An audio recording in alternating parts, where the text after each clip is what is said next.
Week 13 presents an oddity to iRacers. Try to bear through bare-bones official races, or jump into a mess of unofficial or hosted races with a mix of crashing and new content. But Elite Performance Industries has our fix. Starting tonight, we join you for a week of short track racing with all of the best cars in two of the best tracks iRacing has to offer, beginning with the oddity itself of Miatas at Five Flags. Welcome to Pit Stop TV, there we go, had to add that one letter, for EPI Speedweek, kicking off tonight from the virtual Five Flags Speedway. I'm Andrew Cardinale IV with Zach Murtis alongside, and we've got two races on the card tonight, Zach. But race one of day one has to be the most compelling. Global Mazda MX-5s on the oval here at Five Flags. That's not a combo you hear of very often, but it's one we're doing tonight. It's definitely a good-looking combo. These guys are turning a lot of good laps around here, and it's looking pretty tight throughout the entirety of the field. You got, oh my goodness, Miatas at Five Flags. Little four-bangers just going around here with sequential gearboxes. I'm interested to know what gear they're running in to make these laps. We'll find that out very shortly. First off, here of course is Five Flags Speedway in the sim. Let's take a look at our track map tonight. It is a straight up half-mile oval. That's really the biggest thing there is to it. We don't have a Miata fastest lap here, but the fastest lap that we'll be talking about all week was set by the NASCAR Tour Modified at a 14:28, really almost a 14:29. Super late models just over 15 seconds flat, set by James Mielbachler. Jimmy Norman and the SK Modified went at 15:23, and of course we'll talk about some more throughout the course of the week. And those beloved legends, their fastest lap here is an 18:312.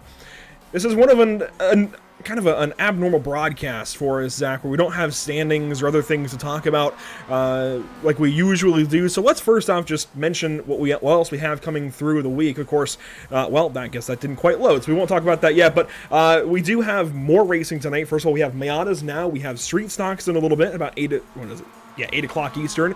And then tomorrow night, we've got Dirt Legends and Dirt Midgets on the dirt at Volusia Speedway. So a lot going on this week, and of course, we're going to continue that on. So tomorrow night, of course, is Tuesday, the first night of dirt racing. Wednesday night, we've got big block modifieds and 410 sprint cars. Thursday, it's eNASCAR trucks. Friday, we've got more dirt racing with pro late models and super late models on the dirt back at Volusia. And then Saturday and Sunday, we come right back here to Five Flags with tour modifieds and SKs on Saturday, super late models, and, well, first up, late model stock cars, there we go, on Sunday, and then super late models on Sunday. So there's a lot of great racing, and this is, I think, a fantastic plan that Tyler Payne and EPI put together for this week, and hopefully it's a thing for more week 13s. You know, this is kind of filling a hole, I think, that gets left by a lot of leagues who take off for week 13 just to be safe with the build and everything, but we're saying, let's go ahead, let's race, let's have some fun.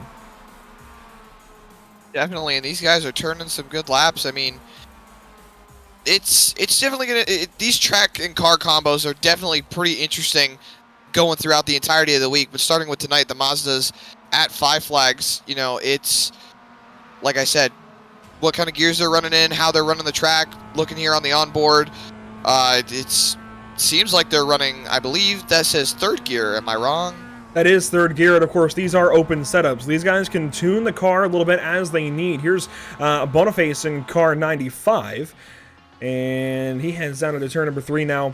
Second quickest so far, John L. at third, but Michael Folds leading the practice session, as you can see on screen. That changes as Kendrick Cryer goes to the top of the board. Cryer, very, very quick in that number 66, and I'm sure we're going to see that time change quite a bit. Alex McCullum was fastest for a long portion of this session in the all-white Husingveld number 1 car, comes across the line there, and he's still a little bit off pace, but only by a single tenth, Zach. Times are close. Absolutely. You look throughout the entirety of the top 10, they're all separated by a little less than 0.2 of a second. You know, these guys are just trying to figure out what works. Like you said, they're open setups, they're going to tune them, see what kind of works, and then really I'm interested to know whether or not they're making qualifying runs or not qualifying runs at all with these setups, trying to figure out what's going to work on the short run, what's going to work on the long run. Obviously, such a short practice time, it's hard to kind of gauge how well the car is going to work over a long run, but at least they're able to see how things go for the short run and really get a little bit of a grip on how these cars are going to be able to handle this racetrack. Here's a look at Joel Smith in car 24, one of the Legend Cars Setup Builders, Elite Performance Industries. Of course, a big, nice EPI logo on the side of his blue machine. And a big shout out to Joel Smith. Zach, you've raced not necessarily against him, but on the same track as him through the course of 2022 a few times. And one of the rising up-and-coming stars in Legend Racing for sure. Absolutely. He turned a couple of wins over in the summer shootout in the Young Lions division. I don't always remember what team he runs with, but I know, he's always got his family down there in the hot pit. I'd be seeing them when I'm on the hot grid, sitting there in my car. I look over and I see him win a race, and they're all just jumping, screaming for him, just absolutely showcasing what immense talent he has to be able to drive these cars. Time is running out here in practice, so we'll get ready then for qualifying here in a few short moments. But this really is one of the best short tracks we could ask for in iRacing. It just has so much character, the bumps, the old pavement, and the fact that it's so fast. And a lot of these cars this week, you won't need to use much braking. The track is going to do it for you. I will say with these Miatas, you probably don't have to do any braking. I know with the late model stock cars and the super late models, you have to do a little bit of braking, but not too much. These cars really like to roll. Just the corners, how they are with this track, it just makes it so easy. You can take a bit of a wider arc, kind of swoop that car down, hit the apex, and then come right back up and just go right back into the throttle. You can just really take off with these cars. Qualifying session is opening up here on track, and it looks like it's an open qualifying. No, it is a closed qualifying session, so that these drivers are on their own on track. But let's take a look at Joel Smith, and let's go on board for the first time this Zach. Truly go on board here with Joel and see what he's doing in the car. Definitely, you can see how he's taking a bit of a wider exit coming off of turn 2. Let's see him going into 3. I think he's setting up actually for his lap. Yeah, setting up for a fast lap on lap 2, right on the top side, getting a run up to the start-finish line. Connell goes fastest first, and now it's overtaken by Angel Ortega in car 15. Joel's first lap, it's third quick at a 20.459, but again, he's setting up for this second lap, and I imagine, yeah, he goes right down to the bottom side of the track here in turns 3 and 4. Let's see if this is, well, how much faster it is. It will be faster as McCullum goes to the top of the board and across the line for Joel Smith. That time is going to be quick time, the purple lap there from car 12. Just by a close margin, too. Only 0.013. He takes the pole position. Here's John Allett, one of the faster drivers from practice. You can see most of the field already qualified in this short 5-minute session. Kendrick Cryer, Jeb Jones, some of the other drivers waiting to do so. Nathan Nicholson goes 7th. Brandon Herzing in the 8th spot. Carl Thompson 9th. And John Allett, first lap out, goes 10th quick, looking to move up the order certainly. And we'll see if he's able to do so on this lap number 2. You can see 4.5 tenths off of pole for now, but is he going to move up a little bit closer? Lap 2 says yes, he does move well up the board. It's not quite pole time, but it is 5th quick. That's not too bad. Considering the top 5 are all within a tenth of each other, I think that's pretty good. Here's Kendrick Cryer on track. Jeb Jones also setting his first lap time. 7.3 tenths off of pole, so he's a little further off, but still plenty of time to get this second lap where he needs to be.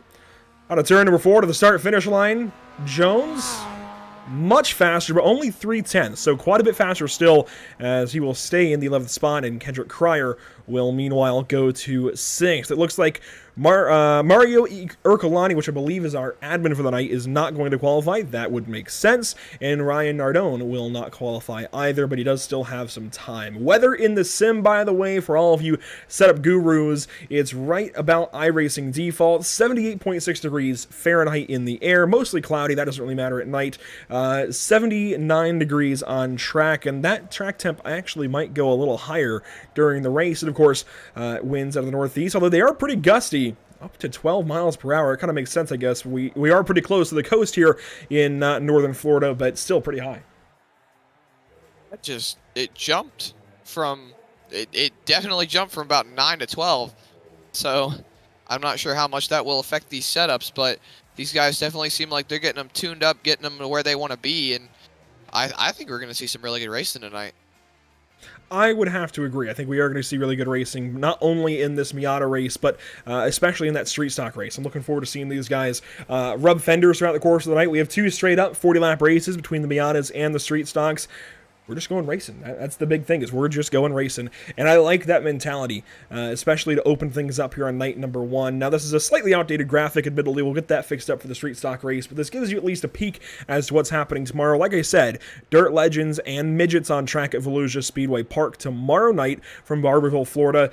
That, again, kicks off at 7 Eastern here on Pit Stop TV. And once again, a big thank you to Elite Performance Industries putting on this week-long event. This is not something you usually see. I know leagues attempt weeks of racing on occasion, but it doesn't always go well. I think this is going to be the start of something here with Tyler Payne's efforts and EPI. I really, this just feels like something that makes sense. Week 13, let's have some fun all week long. Sure, there's a lot of new content, but let's have some fun with some of the content we already have on some of these great short tracks. Not to mention just the cars are taking to all these tracks. The car and track combination, kind of circling back to it. Looking at, let's just say for this race right now, let's look at the Miatas. These cars can be, you can sling these suckers around. Like, if you've ever watched or ever raced with them on a road course, they can just be thrown around. It's almost impossible to spin these things out as long as you know how to drive them. So to see how these guys are trying to drive the track with these cars, it's definitely going to make for an interesting show, especially when you see, like we said earlier, the top 5 all within about a tenth of each other in terms of qualifying pace.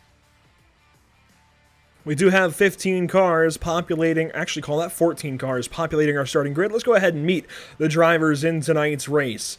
Joel Smith will start from pole in car 12. Alex McCullum will qualify in second. He will start from second, of course. Michael Folds will start from third place this evening. Josh Cottle from fourth. John Owlett in car number 8 will start from fifth. Kendrick Cryer in position 6 will start from the outside of row 3. To wrap up the top half of your field, Zach, it's Matthew Boniface there in car 95 and Angel Ortega in car 8. Going down into the 9th position, we have Nathan Nicholson starting right there on the inside line, and then Brandon Herzing in the 10th position in the number 6 car. Rolling on down the rest of the grid, we have Carl Thompson in the 26th and 11th. Jeb Jones starting in the 12th position. And then I believe rounding out the back of the field, Josh Holmes in the 9 starting 13th, and Mario in the 41 starting 14th. Then I believe we have a 15th car, Ryan Nardone starting in the 15th position. If you recall, Mario Ercolani will be our admin for this week, at least for the leading portion of this week's events. And I did misspeak. Of course, Angel Ortega in car 15 will be, well, it is in car 15, starting from position number 8, not in car number 8. So we're just waiting on the field to get going here at Five Flags Speedway. And while we do so, let's take a reminder, I guess, to follow us along on social media: Facebook, Twitter, Instagram, YouTube, and Twitch. We broadcast to Facebook, Twitter, YouTube, and Twitch. Those are 4 great different places that you can watch these broadcasts here at Pit Stop TV. And of course, we have our social media updates, so tune-in graphics and other things, other highlights throughout the week on Facebook, Twitter, and Instagram. So those are their links there on the screen for you. Now, unfortunately, you can't click them directly, but you can pop them into your browser of choice and find us at each one. Cars rolling out on track, and that weather has not really changed. No, if anything, the winds have just calmed down a little bit, so track conditions staying exactly as these guys qualified on. And Zach, it's difficult to get a gauge for what we're going to see in this 40-lap feature, but what are your expectations? Is it safe to say a whole lot of racing? Well, that would be the goal, certainly, for 40 laps. But, I think we're going to see a little bit of multi-lane racing. Certainly, these guys want to go down to the bottom. But I think you can set up runs from the top side of the track with these Miatas. It's definitely a possibility. Like I was saying earlier, you can take a wide entry and you can take that late apex in the corner and let the car run up the racetrack coming off of exit, which could set up for a lot of good passing when it comes to these cars. But I think multi-groove racing might be a thing here. It's definitely a possibility with the Miatas, and all around these cars are looking, I don't know, maybe we'll see some bumper using and someone might whip out the chrome horn a little bit. Through turn 4, the pace truck going to dive down to the safety of pit lane and leave the field in the hands of Joel Smith. Green flag will fly for the first time this week, and we are officially off and away in EPI Speed Week.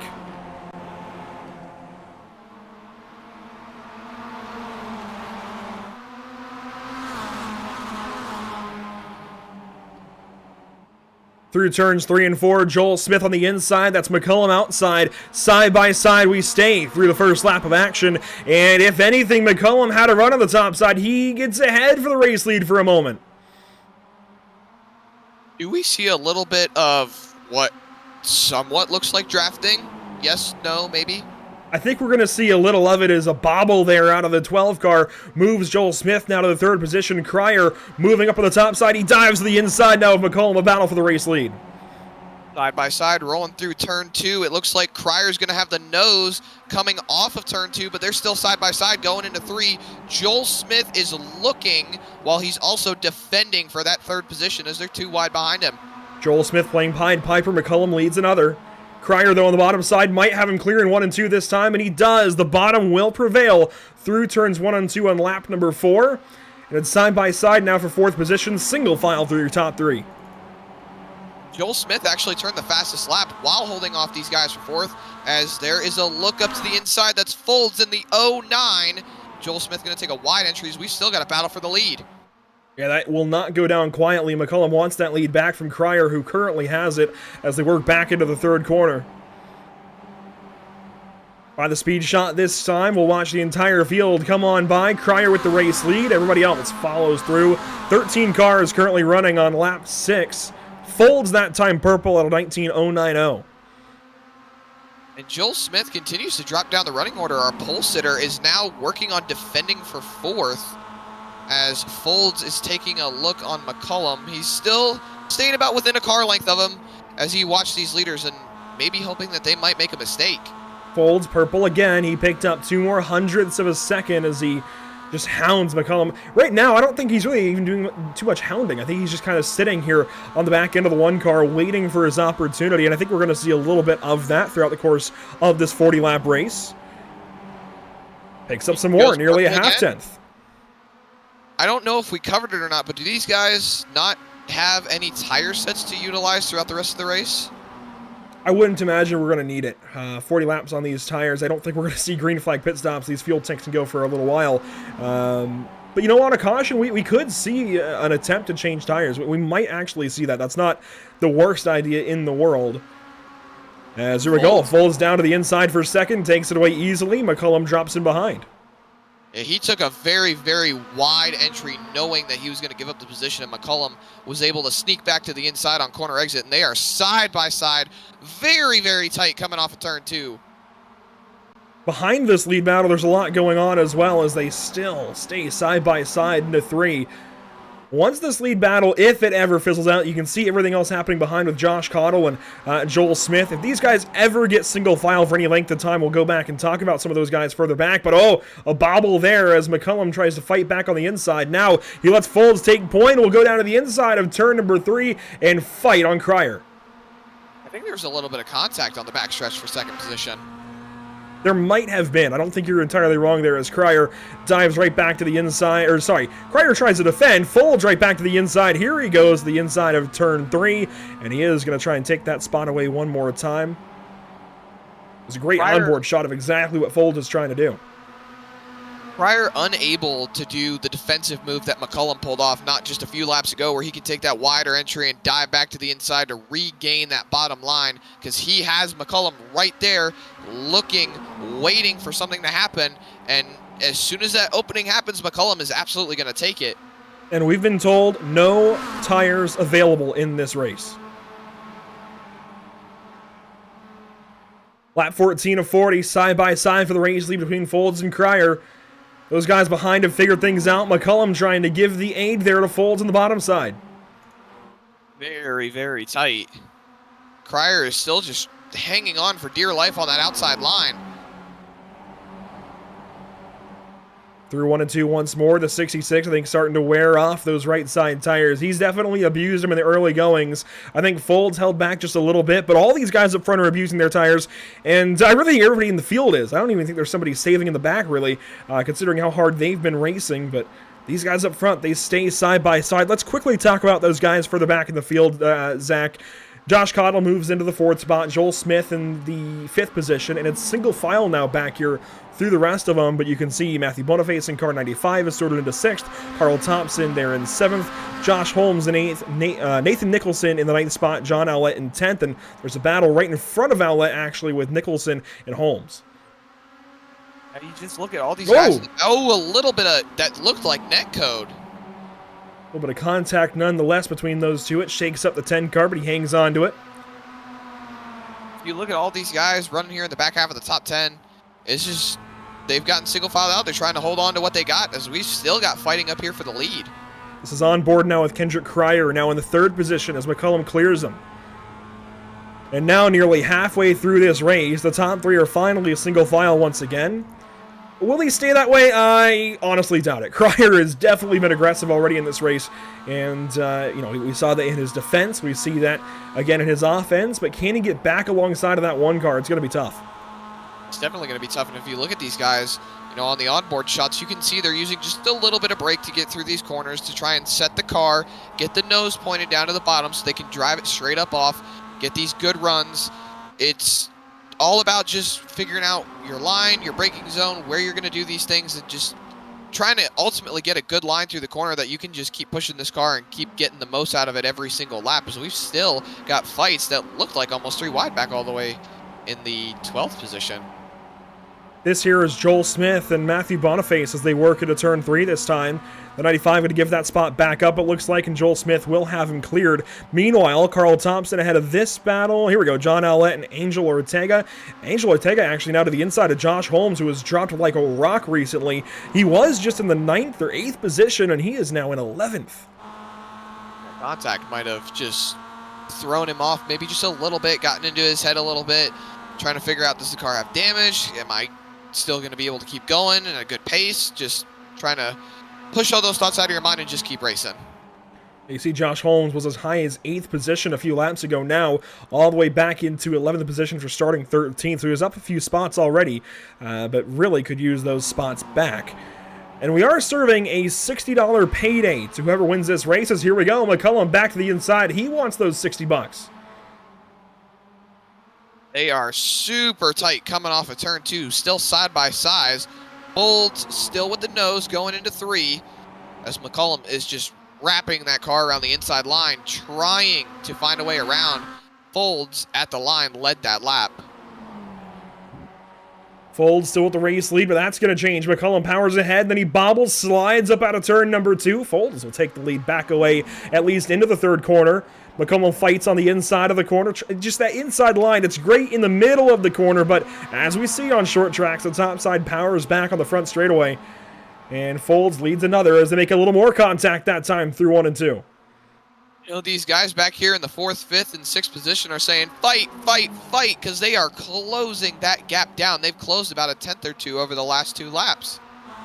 How about the onboard here with Cryer? This must be great watching these guys dive into the corners and door bang a little bit. They'll do it once more. Contact there. This is great. This is short track racing. Side by side, 2 white cars out front. Those are Folds and McCullum. More contact that time. I think McCullum got a little bit loose on the bottom as he's still just trying to poke that nose in there. Michael Folds is going to still give up the inside. McCullum's still there, super tight, coming off of turn 2 once again. Right back to the inside. The 1 car pushes up a little more, and that actually pushes Folds up the racetrack a good bit. Nearly an opportunity for McCullum, but he shuts the door once more. I just don't know if it's actually going to be a sustainable pass. It just seems like Folds is too good right now on the top side, or at least has too much tire left and more contact there. Oh, this is good. You're looking at the scoring pylon. The 4th and 5th place cars have closed 4 to 5 tenths in these last few laps just from all this contact and this racing that these leaders are doing. More contact that time in two. They're just leaning on each other perfectly, not really making big contact, just enough, like you would see, honestly, with Miatas on a road course. I mean, this is perfect. Absolutely, and we're coming up on 10 to go, and the field is now back together as these three drivers up here in the lead are still duking it out. 10 laps to go. You see the one of McCullum slide up the racetrack once more in center of corner. Look at these guys lining up behind, waiting their turn. More sliding, more bumping there from the 1 to the 09. Folds will still lead. 9 laps to go in this first race of the night. Ooh, contact there. And finally, McCullum has got him clear. Folds right down to the bottom side of car 09. He's going to try and fight back. No dice that first attempt, though, but it can be done. You can pass on the bottom and slide up. That was definitely a dicey move from McCullum, though. He almost got himself turned off the nose of Folds. Made it work as Cryer still trying to find a way by. Noses even as they nose it at turn 3, and there's just not an easy way to pass. I mean, you could maybe use the bumper, but can you really get there? We're not braking much. As here we go, 3 wide from Cryer on the bottom side. McCullum backs out, Folds back to the lead. Here comes Cottle. Joel Smith right there in the 5th position as well. He's looking to the inside. Put Smith to the inside of Cottle. I think he maybe could have waited a couple of corners. Cottle looked like he had a good move, but has to wait now as McCullum, really the top 3, yeah, they're single file again. The top 5, the entire field, single file suddenly. We were just 3 wide a lap ago. They might be just thinking about what they want to do as we're coming up on 5 laps to go at the line. Do we see someone try to use the bumper, and maybe that's why they got back into single file? 5 laps to go right there at the start-finish line. Nose to tail. Cryer and Cottle might be a good little battle between cars 66 and 13. And actually that time McCullum looked like he really made a lot of time right back up on the race leader. 4 laps to go this time as he keeps that pressure on and even uses the windshield wipers on the front stretch. Closing the gap ever so slightly. He pulled about half a tenth on the front stretch. I'm eager to see what he's going to do here. Just staying in line, biding his time, waiting for something to happen to Folds as we're coming up 3 laps to go at the line. It might take some more contact, Zach. I think it might even take a try at a bump and run. I just don't know if it's going to work, as it looks like McCullum is really hanging the rear of the car out a lot more than anybody else, and the tires have just gotten to a point where I think it's a little tough to hang on. Maybe we see the video game move. You never know. Back into turn 1 this time. 2 laps to go. Popsicle sticks in the air. And I think McCullum's a little too far back. He is really going to make some time up quick. Folds has just enough of a race lead, and that's on McCullum. Loose again into 3. It's a growing race lead for your race leaders. We take the white flag presented by Whiplash Simcams. 1 lap to go here at 5 Flag Speedway. And it's a beautiful sight out back for car 09. The 1 getting smaller and smaller as they dive back into turn number 3. And for the final time for our Miata race up into turn 4, congratulations will go to Michael Folds with the win and the $60.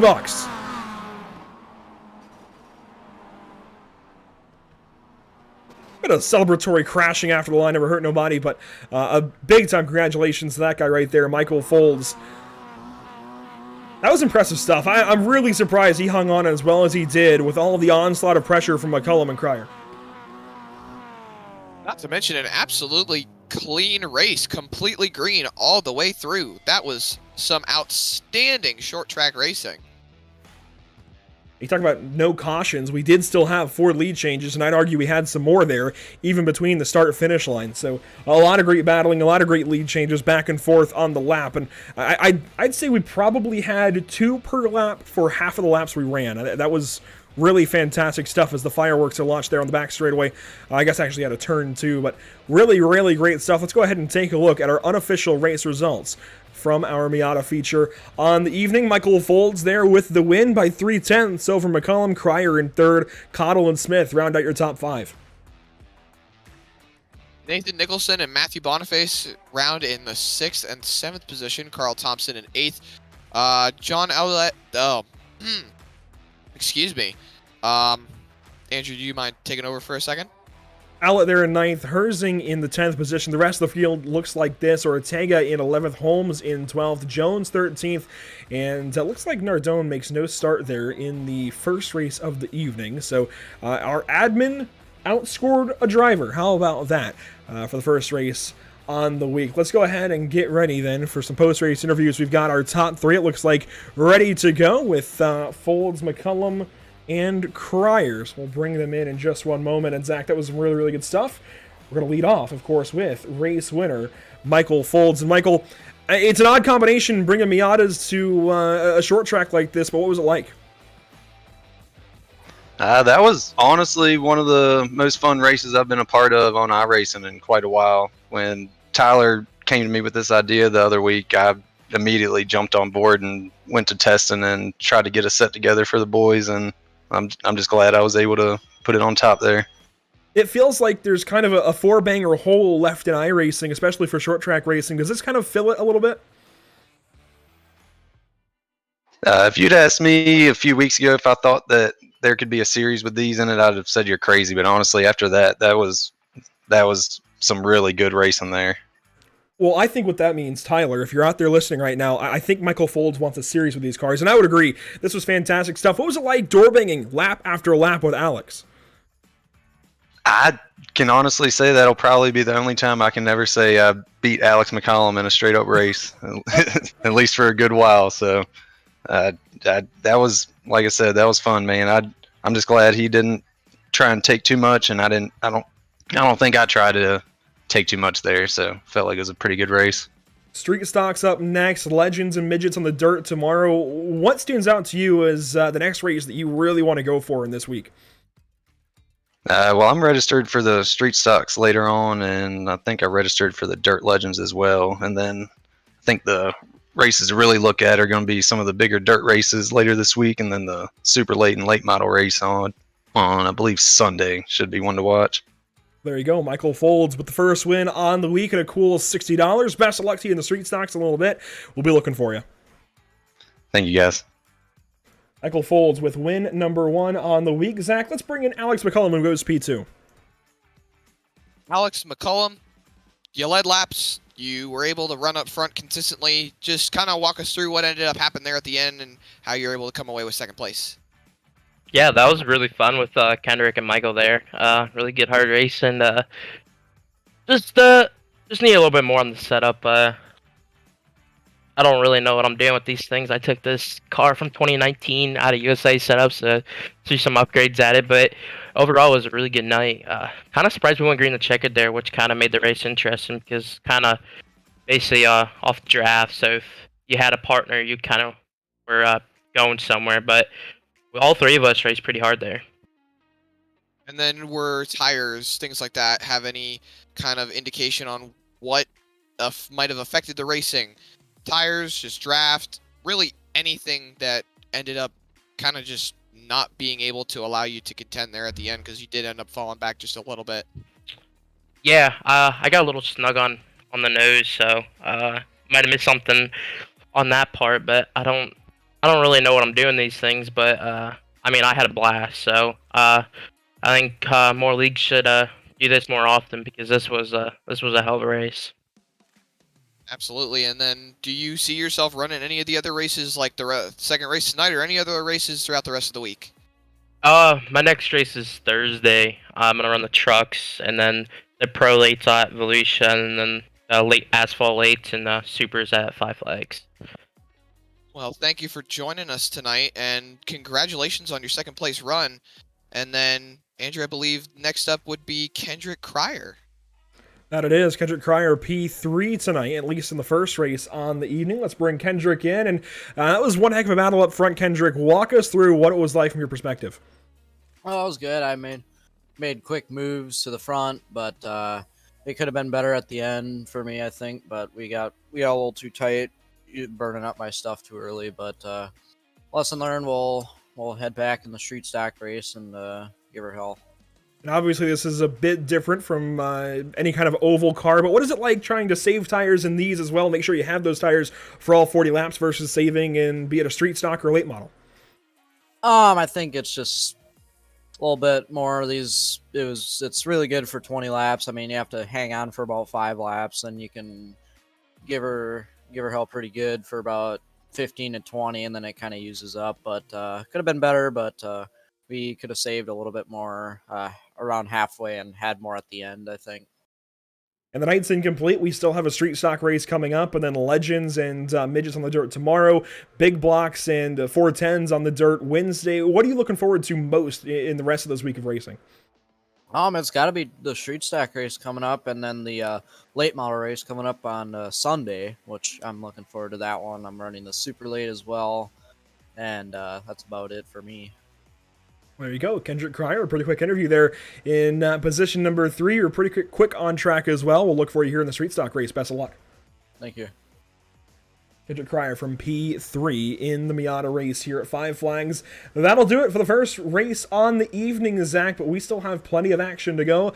Don't go anywhere. Street Stocks up next from Five Flags.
Welcome back to the virtual Five Flags Speedway Street Stocks on track on the half mile here in Pensacola, Florida. That Miata race, though, Zach, that was something for sure. That was really, really exciting. I think definitely, woke some people up to the idea of racing with Miatas on ovals, and I think that's absolutely a combo that more leagues, more series need to give a shot here on the iRacing.com sim. After all, we can do just about anything we want to do. Go ahead and give it a shot. Miatas on ovals, I think it sounds like a bit of fun. We're back here, though, with Street Stocks now on track, as I mentioned, and this is going to be fun as well. Street Stocks, 40 laps. Let's go racing. Absolutely, and these things are... You're taking from a Miata to a street stock. You're throwing to a whole different ball game now. You had cars that were 4-cylinder motors that were able to just kind of roll through these corners. Now you got street stocks. These things are a lot higher on the horsepower. They're a lot heavier. They're a lot looser through these corners. It's a lot more difficult to keep a handle on them. They're a rookie series car, which gives you a good learning curve, but ultimately it's just... You got to be able to figure out how you're going to work this open setup, get this car exactly how you want it to be, and be able to just really power away from the rest of the field. Fastest on track currently is Jeb Jones, as it looks like he dives into the garage interface to maybe make some last-minute adjustments. Here's second quick so far, Matthew Boniface in car 10. And I'm interested to see who's quick that's in this race that maybe wasn't that quick in the Miata race, or vice versa, that wasn't quite as quick in the Miata race, or I guess... Yeah, anyways, who's maybe not as quick here, but was quick in that race. There we go. That's what I was trying to get to. I'm interested to see how the crossover goes as we see Matthew Boniface here on track in car... Well, scored as car 10, visually car 95. Jeb Jones now on track as well in car number 11. Definitely a nod to Kaz Grawa and the money team there in that machine. 13 cars so far. Looks like we're waiting on one or two more to jump in the session, and then we can get qualifying, Zach. But let's ride on board. A little contact with the wall, still keeping on trucking though. One thing I have noticed when it comes to Five Flags is a lot of these guys just like to get that car right down there on that white line, and by the time you're at the exit of the pit wall, you should have both those left side tires. Oh, as we got a little bit of a smash them up coming out of turn 2. Worth noting, we do also have the new damage model on these cars here on iRacing, the street stock, so that is in full effect. And it was with the Miatas as well, but I think a little more, I guess, on display here with these street stocks as they work around the half-mile oval. Weather conditions for this race, let's take a look. 71 degrees now, nearly 72, and overcast. So the clouds have built up a little bit. We're a little bit cooler now, and the track... definitely reflects that, down to 73 degrees Fahrenheit, and the winds have calmed down a little bit now out of the southeast, so flipping direction just a tad bit as Gifford gets up into the fence in car 46. Good to see John Gifford here. We've seen him on Pit Stop TV before, and definitely good to see him once again in car 46. Herzing is back in the field. He pulls off, though, in car 4. Here's Carl Thompson in car 26. Just a bunch of guys out here that, well, actually a few that weren't in race 1, a few that... were in race 1 and aren't here, and just kind of a mix-up. Some new, some old faces, some smashing into the outside retaining wall. Well, that's to be expected for sure. We're going to see a little bit of that. This is an onboard that I definitely want to give some attention here with Kendrick Cryer. Watch as he pops up out of the corner and how close he gets to the wall. And I think this, and actually into the wall there in 3 and 4. This is a camera we're going to have on a lot of the short track cars, if not all of them this week, especially here for Five Flags. And you'll be able to see just how close they get to that outside wall. And how close they get to other cars. And I think that's going to be another thing to watch. So a lot of really cool onboards here presented to us by, of course, Whiplash SimCams. And here's a shout out for all of our partners here at Whiplash, or for all of our partners here at Pit Stop TV. Of course, Whiplash Media SimCams, SimRepMarket.com, and Permanent Makeup in Cryo in Maine. As well, we rode on board there as Cryer went to the top of the board in car 66. Here's Jeb Jones, Carl Thompson. Here's Michael Folds, actually, who just won that last race. Let's go on board with him and look at some of the other onboards. This is just sitting alongside of the driver. We have one looking back from the driver, the window net. And, of course, we have the classic gyro cam. We've already seen this camera, the right front dash, pretty much, looking over the hood. And the classic nose and gearbox cameras here for these street stocks. We should be advancing to qualifying within the minutes, so any time now we'll get qualifying on track, just waiting on Rocky Boyd, I believe, so hopefully he joins the session. But Zach, what do you expect here for race 2 on the evening? I was actually just about to ask you the same question based on what we saw in the Miata race. We have a lot of similar faces in this race as well. Different cars, same track. Do we see, at least in my opinion, I think we see maybe 1 or 2 cautions, maybe a little tighter racing, just because of how these cars are. And I'm going to say, as an if, but bear with me, I'm calling a last lap pass. Calling it. A last lap pass. I like it. That's bold for sure. As you can see, the session running out of time here as we wind down to the closing minutes of practice, closing moments, I should say, and we'll work on into our qualifying session. Now, Rocky Boyd, the third, did make the session in car 16, so I look forward to seeing that car on track. Josh Holmes, going to be the first car to actually hit the pavement here at Five Flags. Let's ride on board with him.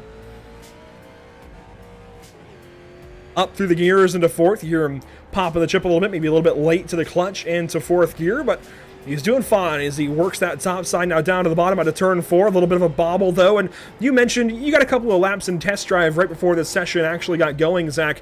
What was it like to drive these things here? Loose. Very, very loose. I mean, these guys all have setups in their cars right now. As we know, this series is open setups. I was running on just the standard baseline setup, and well, it was, in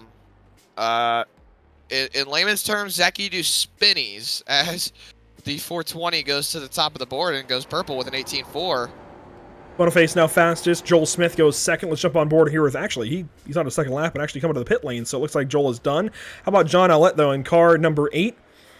I will say, I like that paint scheme a lot. Unfortunately, the Patriots aren't doing so hot this year, but I like it anyways here, John, as he works through turns 3 and 4. And this will be his second lap of records. We'll pop up the standings there on the left side of the screen. You can see Boniface fastest, Smith second, then Owlett now in the third position as he moves up the qualifying order and ahead of guys like Brandon Herzing and Angel Ortega. Here is car 46, John Gifford. One more lap to go, and he's on that second lap now as Ortega goes to the top of the board. By 3/1000ths of a second, keep in mind. John Gifford dives back into turn 1, just completed that second lap of record, and it does go faster, but not to the top, unlike Kendrick Cryer from the Moonlight, speed number 66, who goes fastest. And I might want to change that logo over to EPI. I think that would look a little better on that car. But anyways, here's Carl Thompson across the start-finish line to wrap up his third lap. That does not count, so no qualifying laps there for Carl. And actually, no, he does get one in. There we go, 9th place, just ahead of Rocky Boyd, who is on his second lap into the start-finish line. The Boyd's Automotive 16 goes where? Exactly nowhere, actually. No, goes to the top of the board. It just takes a second, I guess, here at Five Flags. But he goes up to first. How about Jeb Jones? Looks like he's just setting up for that first lap as he's coming across the line. We'll see how this goes. Hits the chip just a little bit going into turn 1. Gets it all the way down to the bottom. Ooh, big bobble. That's going to be a throwaway lap. Yep, goes right back up to the top. Michael Folds, by the way, got his qualifying run in. He goes 6th on the board in car 09. Of course, he won that Miata race. And Jeb Jones, that time across the line, first lap was a 19.038. Definitely off of what he wants it to be. That is last so far of the drivers that have qualified. So Jones, this time at a turn 4. Let's see if he goes any faster. A bobble there, hits the wall. That's it for him. Wall contact. All iRacers know it. 0x, lap's over. So it looks was like a lot faster. It was a lot faster. I don't recall. It was somewhere in the 17s. That would have been up there towards the top of the board. But unfortunately, it does not count as he got the wall there, Zach. Let's take a look at the track map once again. And this is not a perfect oval by any means. Absolutely not. It's super different. Turns 1 and 2 are completely different from 3 and 4. It's somewhat the oval track comparison to the triangle that is Pocono. However, you're still on the fact that Pocono's 4 turns, so we'll say every 4 turns. No. I argue it's 5. Oh, that's right. That's right. Yeah. But I will say this is a bit like Darlington, actually, where you have a wider turns 1 and 2, a more narrow, at least in terms of radius, turns 3 and 4. It's just a little bit tighter, and of course, there's a lot more bumps here than at Darlington, although Darlington is plenty bumpy. But this is one of the short tracks, I think, that has the most character, not only on iRacing, but I would argue in all of America. There is a reason the Snowball Derby is held here, and not just because it started in Pensacola, but it stays at Five Flags Speedway because it is such a good racetrack to have it at. And yeah, everybody wants to win at Five Flags, even if you're not in a super late model for the Snowball, as Derek Thorne was yesterday. You still want to win at Five Flags. It's just a special kind of place. I think if I'm not mistaken either, the banking is actually different in 1 and 2 compared to 3 and 4. I believe so, and I'm sure it changes a little bit throughout the corner as well, and it differs here and there. It's one of those places that was paved years ago, and I don't want it to be repaved, I think, ever in iRacing, that's for sure, because it's just so much fun with the bumps all over the place. It gives it so much character, makes the track feel so much more alive. Now, registration is still open for all of the week's events, I think, aside from tomorrow's Legends and Midget races, so you can still register at raceepi.com, I believe, or just go to the Elite Performance Industries Facebook page and register for the rest of the week's races. We were talking big block models, big block modifieds, rather, on Wednesday, as well as 410 sprint cars on Wednesday, both of those at Volusia Speedway Park. Thursday, it's eNASCAR trucks at 6:30 Eastern for, I think, a bit of a longer race as well. Friday, we go back to dirt with pro late models and super late models at Volusia. Saturday and Sunday, right back here at Five Flags. First on Saturday, it's SK Modifieds and Tour Mods, and then on Sunday, late model stock cars and super late models. 12 cars ready to go. I'm sorry, I cut you off there, Zach. Go ahead. Big block modifieds, or excuse me, big block late models? Hey, you know what? I would like to see one of those motors in Elite Model. I actually would enjoy to see that for sure. But let's go through our starting grid here for the street stock race. Rocky Boyd on pole with that late join but quick lap, as Kendrick Cryer will start from the second position. He's been quick so far today and continues that here in the street stocks. He said he was looking forward to it. Starting third, though, it's Angel Ortega there in car 5. Matthew Butterface starts from position number 4. Joel Smith grids up in 5th. 6th is Michael Folds, and that actually is the top half of your field here, Zach.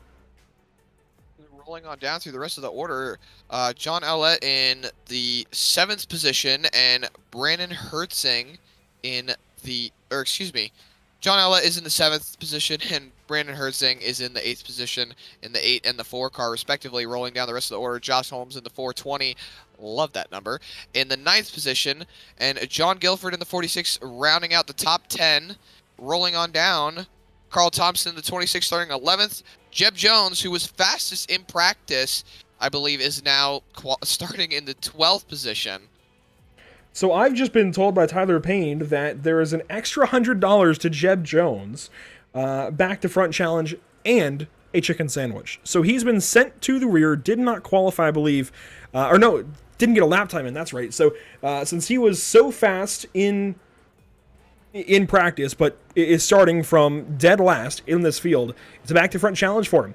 Again, an extra $100, they say, anyways, the boys at EPI, and a chicken sandwich. And personally, I would like that chicken sandwich right now. I've not eaten since I had Dunkin' this morning at about 11 o'clock, so that chicken sandwich sounds pretty good. I was going to say, maybe if the broadcasters predict the right winner, we could get one of those chicken sandwiches up here in the booth. I'd love that. Are we just handing out Chick-fil-A, Tyler? Because, please. But anyways, Jeb Jones, again, starting from the dead last position, caboose, shotgun, whatever you want to call him, on the field in that Pit Viper number 11. So he's got some work to do. Weather conditions for the second race on the evening, they've not changed much, sitting right around that 71, 72 degree mark in the air and on track. A little bit calmer winds, so we'll take that for sure. It's race 2 on the week. Quickly, a quick preview as to what's coming up next. Of course, we have midgets tomorrow, along with legends and big blocks and 410s on Wednesday, and then trucks, there you go, on Thursday. That's going to be a lot of fun as we come back here to Five Flags on Thursday evening. But for now, let's turn the music down and light these rear tires up as they struggle for grip on this opening lap. Green flag is going to fly from Five Flags. It's race 2.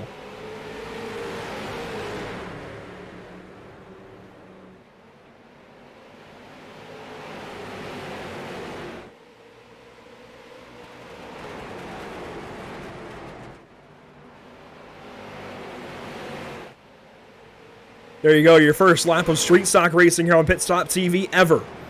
Ortega down to the bottom side, battling Boniface as Rocky Boyd pulls away with the race lead, and actually he's got to fight because Cryer is right on his coattails. That good exit, just getting right up to the back bumper, waiting, biding his time, trying to make his move when he can. He's getting right up on the bumper as Rocky Boyd goes purple here on lap 3. Still nose to tail out front. These are not Miatas. I wouldn't expect them to be bump drafting like this, but they darn near are, just like in the first race on the night. 4 laps, actually 3 laps now in the books. On to lap 4. Boniface has a battle back here with some others as they work through the first and second corners on the lap. A new fastest lap that time, a 17:894, as they're side by side once more to turn 3. In contact that time between Boniface and the Miata race winner as one car's in the fence. That is Josh Holmes way in the back. We're only on lap 5, and Jeb Jones is already working on getting inside the top 5. Oh, maybe contact. not. Big contact for Jones. He gets sent way down the racetrack. Now sliding up is the 11, and there goes Folds. We've got a crash. And Jeb Jones is wrecking on the front stretch. And the first caution of EPI Speed Week has flown. John Allett involved in the Patriots number 8. Josh Holmes, I think, has some damage after his trip with the wall. And Michael Folds was the center of it all. Quite unfortunate, especially for Jeb Jones running through the field. We're taking a look back here at the replay. Take a look here as to what happened. We saw that moment with Boniface and Folds up the racetrack. You see Holmes in the wall further back. But let's see what happens here through turns 3 and 4 in a moment. Boniface goes up the track. He comes down after getting loose. That punts the 11 down the track a little bit of Jones, who slides up there, gets into Folds, and that ultimately is what sets the 09 on a spinning course, and you see everything else unfold. Just a little bit of net code, a little bit of contact here and there, and these drivers just went right around. But like I was saying, these cars are loose. There are a handful. They're rookie cars, but they teach you a lot of car control, a lot of throttle control, and, you know, it's just one way to start learning how to really deal with oval track cars on iRacing. We've taken another look. Jeb Jones just slid up, got loose, and the contact was what initiated all the spins, and then he just couldn't save it on the front stretch. Damage is minimal, though, for a lot of these guys, but the big thing I'm wondering is those who spun out, those who just didn't necessarily have the car under control, how do your tires fare for the rest of the race now? They're definitely not going to be good after all of that, but let's watch this one more time. And, yeah, definitely some beating and banging back here, but nothing too crazy, actually. Most of these guys, I think, are still going to be okay. You can see Jones and Owlett, they just kind of took some glancing blows and spun. So, for the most part, if you didn't hit the wall too hard, you should be okay. I think that'll be the theme throughout the field, honestly, after that one. Race leader, though, after all of that on lap 9... it is Rocky Boyd III in car 16, and this guy just barely made the practice session, and I don't think got any practice laps, barely made the race session then before qualifying started, went out, set pole, and he's been fast. Rocky's always been fast. I used to race with Rocky in a few late model leagues here on iRacing, and he was always giving me a run for my money, and I was always running right there with him, and, you know, the man has just been able to get into a car and go. Doesn't matter if he gets practice, doesn't matter if he's there for qualifying, you just put him in the car and he goes. Especially these street stocks. He's long been a street stock aficionado, if you will. Always loved running these cars, even since they were the much older version with the older tires, the older body. Well, not even the older body, it's been the same body, but the older art, if you will, that iRacing used to have for these cars, even since before they were refined. Yeah, he's just always been one of those guys that really likes street stocks on the sim, and I get it. I love these cars too. They're so much fun to drive, so much fun to race if you got a group of really good guys, and we have that tonight with 12 cars on the track. John Owlett trying to catch up to the field to make the field for this restart. And there he is in the background, but 11 laps will be complete when we take the green flag here, Zach. That means 39 to go as we take the green flag. It's back out here at 5 Flags.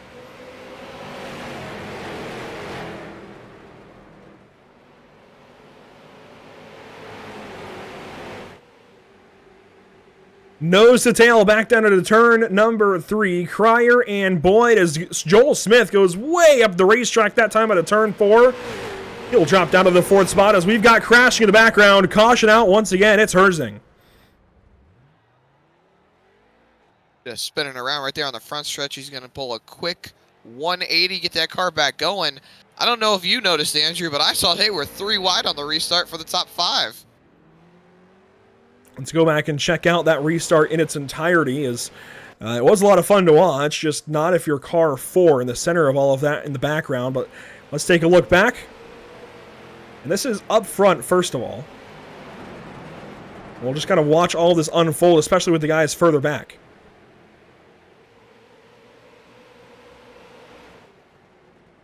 Majority, they get watch this blue car. This blue car right in the center in the back, and he just gets a little tap from behind. That's Folds as he went up the track and goes for a spin. Folds hangs on to it from there, but let's ride on board and try to figure out what happened there to Herzing. I don't think he realized that the run was up there on the outside. He just kind of was drifting up the track. He saw that he was clear, just holding onto the car, and then all of a sudden... You can see his hands a bit there on the left. Watch this. He's trailing Outlet and Gifford, and the car just goes up and up and up, gets hit a little bit, and the car goes right around. Really just short track racing, a racing incident. It was just an unfortunate mistake. Well, he now sits in the pit lane taking service, and he has not lost a lap yet. He gets fired as the field approaches, and he will get back on the track just in time, it looks like, to hang on to the lead lap. So lap 16 of 40, and yes, he will stay on the lead lap here. But Boyd, your race leader still, you wonder then, are restarts going to become the name of the game? From the looks of it, you're just going to have to take whatever you can on the restart, do what you got to do. Is they're just kind of jumping around here right behind the pace car. Having a little bit of fun, that's okay. As we should get the 1 to go signal that time across the line. Maybe one more lap. That might have been 2 to green. As, yes, pace car lights will stay on across the start finish. Did you know the pace car has AC? You know what? I would hope so for the virtual Jeff Bodine aboard that pace car. You might not need it in this race, but especially down in Florida in general, you want that AC for sure.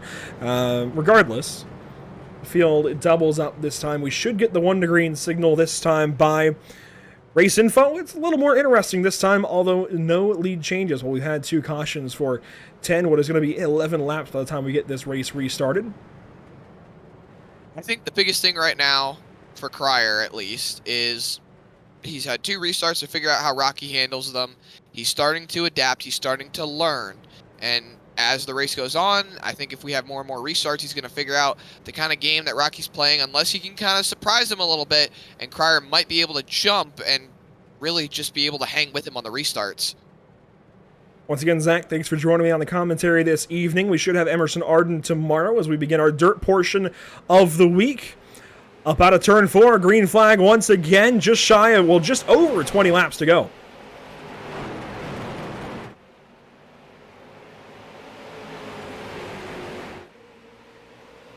Oh, contact in the back. That's Jeb Jones. Must have been caught eating his chicken sandwich. He goes for a slider. Ooh, nearly man. Cleaned out Herzing. That was close. And we're still crashing. Gifford, now Herzing takes a hit, and the 09 folds. Well then, this spiraled out of control quickly. Well, I think the answer to the question of whether or not restarts would be the name of the game, yeah, they will be, as a little bit of contact there between Boniface and Jones goes for that slide, and there was contact with the 26 ahead, it looks like, and oh, Folds comes up and just cleans out the 46. Yeah, a couple other cars get involved there, but that kept on going. Taking just another quick look. We have now eclipsed halfway in the street stock race tonight. You can see everything starting up ahead with Jones. He slides, and Folds was already on the bottom. He got a little bit of contact from behind with the 26 as he slid, and then just everything kind of gets out of control there on a turn 4. That's just a lot of guys racing. And I used this line, I think it was yesterday, maybe, or was it 2 days ago? Regardless, I used it in a broadcast recently. Guys being dudes, and that's kind of just what that was right there. Guys just trying to race and find room. Here's my question. is the chicken sandwich looking a little less likely of a possibility now? I wonder if he got his own. What if he DoorDashed it or something, and that's why he's been spinning these last couple of restarts, Jeb Jones. He has had some trouble the last couple of go-arounds. Let's actually watch this from his perspective with everything that just happened. I mean, hey man, if the chicken sandwich is still on the table, if you don't win it, I'll take it. I'll gladly take it. This slide through the corner. Hangs on to it, though, and gets right back going. I was so impressed there, and then unfortunately the caution still came out as everything happened up ahead, and he has to drive through this mess on the front stretch. Well, then he should probably still be able to keep position, being not the indirect cause, or not being the direct cause of the caution. And he should still be able to keep position, but a lot of these guys still with a little bit of damage, just trying to hang on. The 26 got collected a little bit as we see Michael Folds coming out of pit road now. And bad news bears for car 09. He does go one lap down.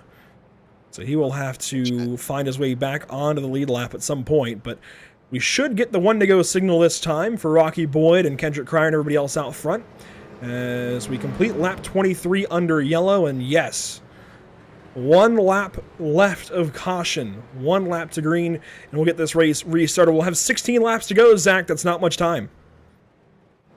Especially if you're Jeb Jones. That's not a lot of time. These guys are just trying to really find a green flag run that they can stretch their legs, in a sense. Really get the car to where it can drive. Get some good racing, not a bunch of cautions, really. Waiting on the green flag signal, and there it is. Green flag once again here at Five Flags. We're racing down to turn one.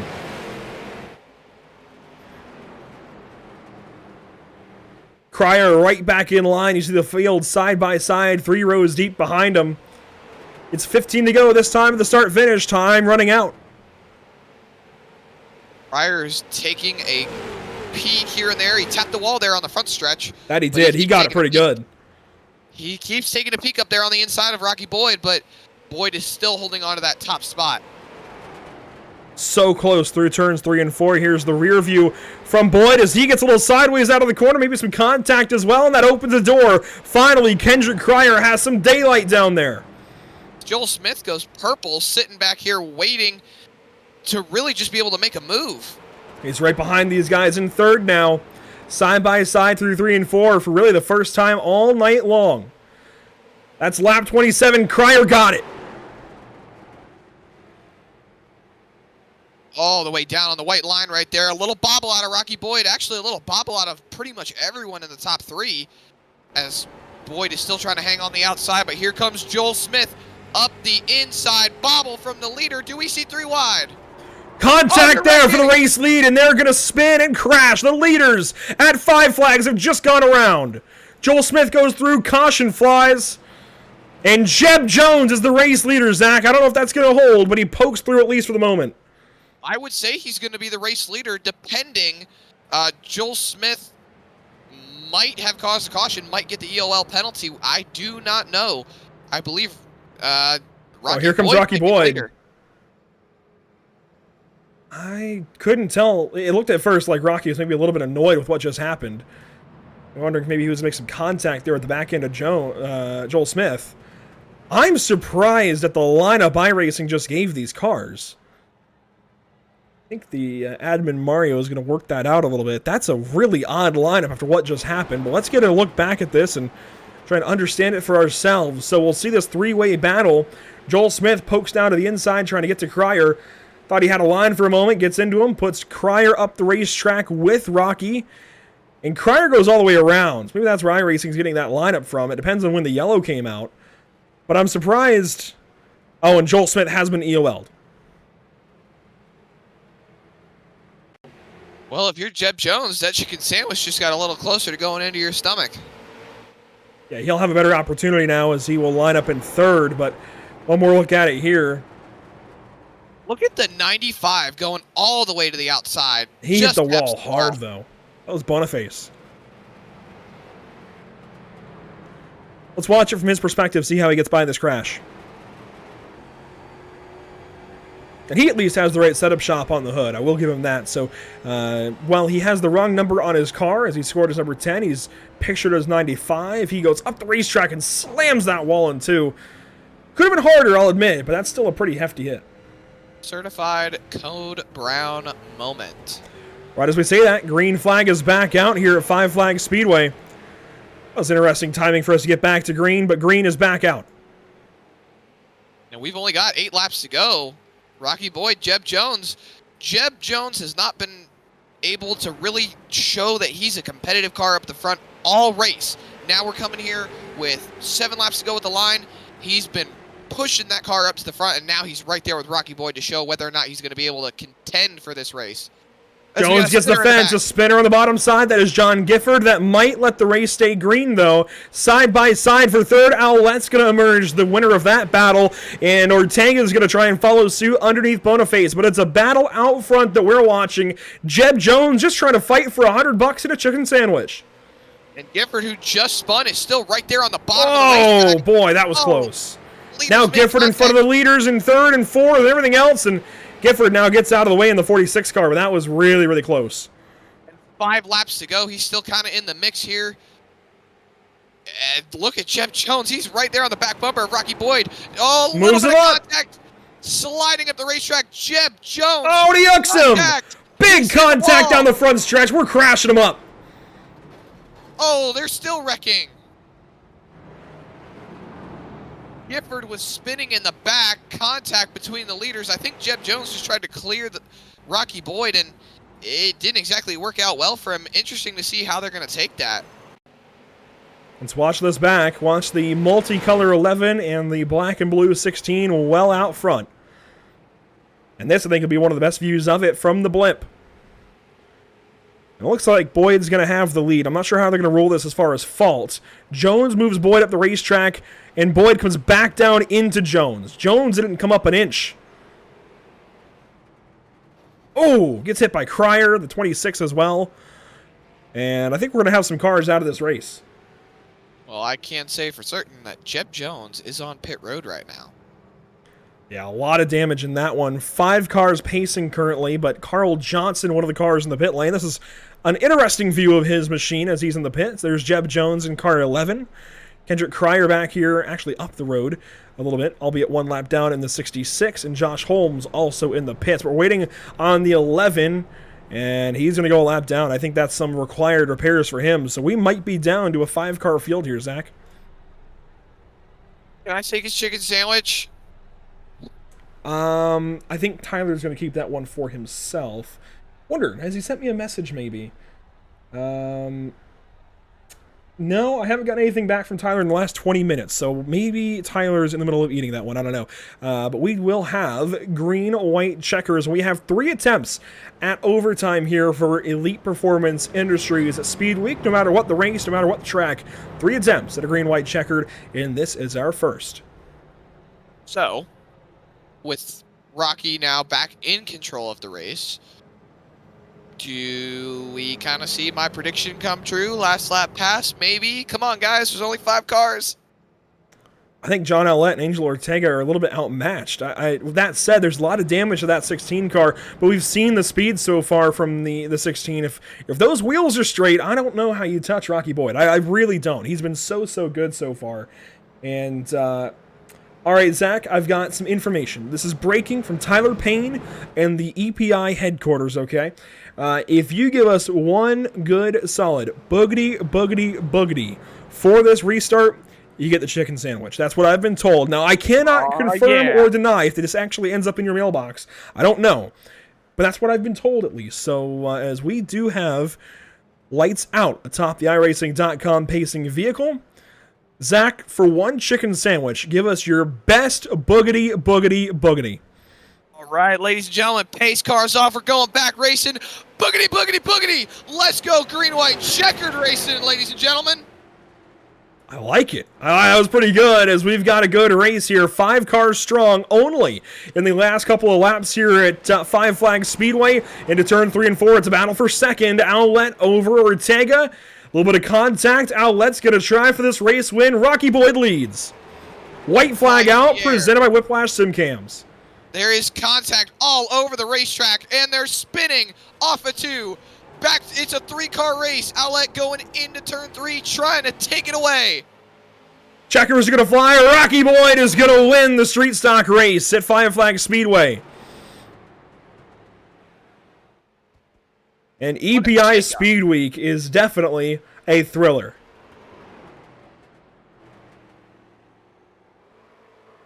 Boyd's going to do a drift down the front stretch, and yeah, I'd say he is a street stock fan for sure. I don't think I could have done that with that much control, and he's going to do some burnouts here on the front stretch. Well-deserved after outlasting that one. Led a race high 38 laps. Does somebody else have most laps led? I don't think so. That goes to Rocky Boyd. He took everything. I wonder if he had fastest lap too. Let's see, best lap, no. Actually gets nabbed by that one by Jeb Jones and Kendrick Cryer. They both ran 1788s on the dot as Boyd pulls into victory lane here on the front stretch. And that was just a good race. That was really good stuff. We had a little more drama in that one for sure than the Miata race, but really, really exciting nonetheless. And we'll get ready to go back and get our unofficial race results from this one. I'd imagine they should stand, but you never really know, especially with the way some of those guys were at the end. But let's go through our unofficial race results here, Zach. Winning, of course, Rocky Boyd in car 16, and that was just strong racing out front. John Allett finishes second, about a 10th off, and I thought for a moment, Zach, maybe he had a chance into 3, but he didn't go for that dive bomb. Honestly, I really wasn't expecting the race to go that way. It was pretty insane. Finishing third, you'll find Matthew Boniface there in car 10. Ortega finishes fourth. Joel Smith still gets the top 5. 6 laps down there, you can see the stark contrast between finishing the race and not, as Jeb Jones will finish 6th, Carl Thompson 7th, Kendrick Cryer 8th, Josh Holmes 9th, and Brandon Herzig, we've been saying Brandon Herzig there in the 10th position. 11th, you'll find Michael Folds, John Gifford there in 12th, Mario Ercolani in 13th, and I think Gifford must have been DQ'd from the race, considering it now shows him 43 laps down, and I wonder if that was for the bit there with him being a lap coming back in front of the leaders. I think that's what it was for. I don't think it was intentional, but it did still happen, and I think that's what that one was all about.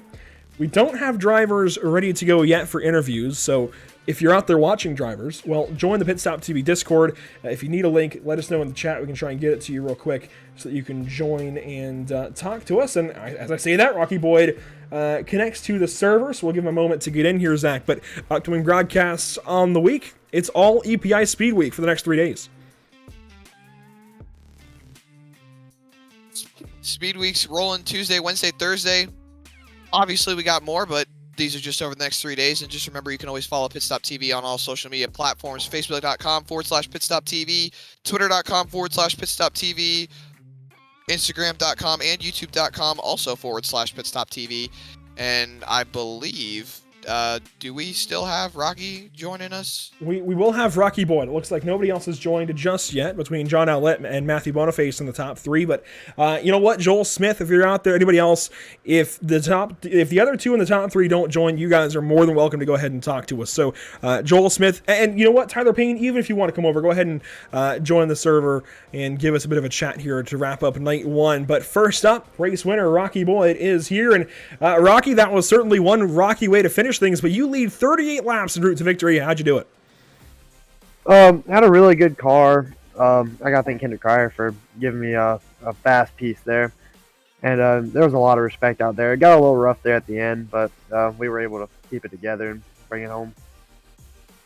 We wondered after the first couple of yellows if restarts would be the name of the game, and that certainly seemed to be the case after a couple of those yellows. What's it like in street stocks trying to get those tires back up to temp after a caution? Yeah, I mean, these cars are super tight on cold tires, so, I mean, I didn't want to scrub heat into them to, you know, in case we got a green flag run there. I didn't want to burn my stuff up under yellow, but it was just surviving on the restarts there to survive. And of course, it sounds like you get $40 for winning this race. That's always nice. Well, what are you looking forward to through the rest of the week here for Elite Performance Industry Speed Week? I might try and show up to the super late race later this week. We had a really good piece in the Winter Derby, and might try and come out and take somebody's money. Lots of racing left to go. Rocky Boyd wants that money for winning these races, though. Congrats, Rocky. 38 laps led. That is a lot in a 40-lap race that went 43 laps. So congratulations once again, Rocky. Hopefully we'll see you a little more the rest of the week. Yes, sir. Thanks y'all for having me out. Rocky Boyd there in car 16 with Boyd's Automotive on the side. Let's go down, though, to Matthew Boniface, who finishes third. And Zach, he is ready to talk. Matthew Boniface, I was honestly pretty impressed with how your race went. You avoided some wrecks, you were able to stay in it. Ultimately, you came up a little bit short, but just kind of walk us through on how the whole race went for you entirely, just missing all the wrecks, trying to keep the car under wraps, and really just trying to stay in it at the end. Well, I was trying to just not wreck, and I almost wrecked like probably 4 or 5 times, but I was able to save it every time. I finished third. Absolutely, just taking that good third place position after starting fourth, and just kind of tell us, how was it trying to really stay in contention for this, just be able to stay there at the end? It was hard. I kept having to line up on the outside, and I wasn't able to get down easily. So I had to just fight on the outside and try not to get past. Absolutely, just trying to hang on, doing what you can. That is Matthew Boniface, your third place finisher tonight for the street stock race. And a job well done, certainly, for the entire field here, Zach. Really a good night of racing. I think a good night to kind of introduce everybody to this concept here from Elite Performance Industries. And again, I really do enjoy this idea to take week 13 that kind of, I think people get excited at first, the first couple of days, and then they kind of get bummed back out if maybe the update isn't what they wanted or what have you, and they just kind of stop racing. Maybe go to other games of the week. This is a great way to keep people on the sim and invested in iRacing. And one of the cool things that we're actually going to see is a big update even to Five Flags Speedway. We are getting restart zones, Zach, for Five Flags, and that's not something I expected for these short tracks like Five Flags or others that we're getting. I saw we're getting them at Concord Speedway and a bunch of other short tracks, and I think that changes the game to get a restart zone for a lot of these tracks. We even see restart zones in the Cars Tour and other series like that, even restart zones painted on the walls at places like Hickory Motor Speedway. It's, I think, rather interesting that we're getting all these start zones for all these tracks, and I think very, very important and game-changing on these short tracks as well. Definitely, you look at a lot of the local short track series around here, especially in tracks like, Hickory, Tri-County, majority of tracks in North Carolina that we're used to, you usually have a restart zone set. Some actually have the restart zone set by the sponsor, usually like the Cars Tour, but it's one common thing we haven't seen on iRacing when it comes to the short tracks. Usually it's just pace car pulls off, you see the green lights and you go, but I think getting restart zones when it comes to the short tracks is going to be an incredibly interesting dynamic. It's going to be it's definitely going to be interesting to see how a lot of guys really adapt to it. Now, here's what I want to know. Are we actually getting it in official races, or is it just going to remain hosted like the current restart zones are? I would have to imagine it will be just as they already are on the sim, but we're getting restart zones at some of these tracks coming up. The Bullring, Concord, Five Flags, Hickory, iRacing Super Speedway, Irwindale Speedway, Langley, Lanier, Lucas Oil, Milwaukee. I mean, the list goes on and on. Oxford, Wilkesboro, New Smyrna, Nashville Fairgrounds, Rockingham, South Boston, Southern National, Stafford, Thompson, Twin Ring Motegi, USA International, and some of the legacy tracks on the sim as well. So pay attention to the update tomorrow. Check out the release notes on the iRacing.com forums. There's a lot coming for everybody on the sim, whether you're an oval racer, a road racer, a rallycross racer, even a trophy truck, a dirt race, doesn't matter. If you are on iRacing, there's a lot coming out in this build for you. But enough about that. Upcoming broadcast here, Zach. Let's check them out once more. And it's all EPI on this picture because that's what we've got coming up. The next 3 broadcasts on Pit.TV are all for Elite Performance Industries Speedweek.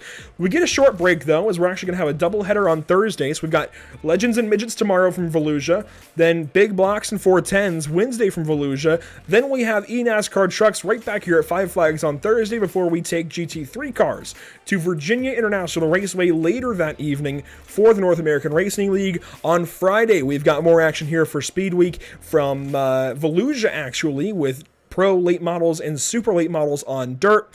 Then on Saturday, it's SK Modifieds right back here at Five Flags with Tour mods shortly thereafter. And on Sunday, we have late model stocks and super lates. Just a lot of fun. Plenty of places to follow along with us here on Pit Stop TV. Facebook, Twitter, Instagram, YouTube, the Twitch, the whole lot of them. Just plenty of places to follow along. And Zach, that's night one. How do you wrap things up yourself? Honestly, I'm kind of sad that I'm not going to be here tomorrow because I want to see some more racing. This was exciting. It was thrill riding.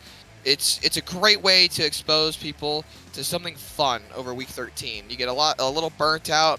Everyone's just on the notion of, oh, it's not an official race, so we're just gonna wreck all the time. But coming in here and having good, fun, clean, short track racing, and tomorrow there's gonna be dirt. Wednesday there's gonna be dirt, and then we're right back here to Five Flags on Thursday for a lot more good asphalt short track racing. And yeah, I wish I could be here a little bit more because I'm excited to see what's going to happen tomorrow, Wednesday, and Thursday.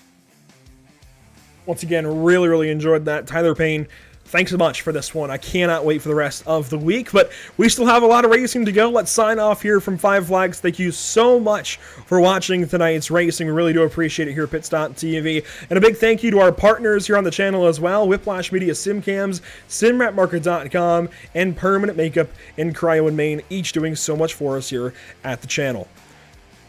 We still got 6 more nights of racing for EPI Speedweek, so you'll want to follow along here on Pit Stop TV. If you haven't already, give us a like, give us a subscription, follow us along, whatever you got to do. We've got more racing coming up the rest of the week and hopefully beyond with EPI Speedweek. We'll see you there hopefully tomorrow night for more racing here in EPI Speedweek, but from Volusia.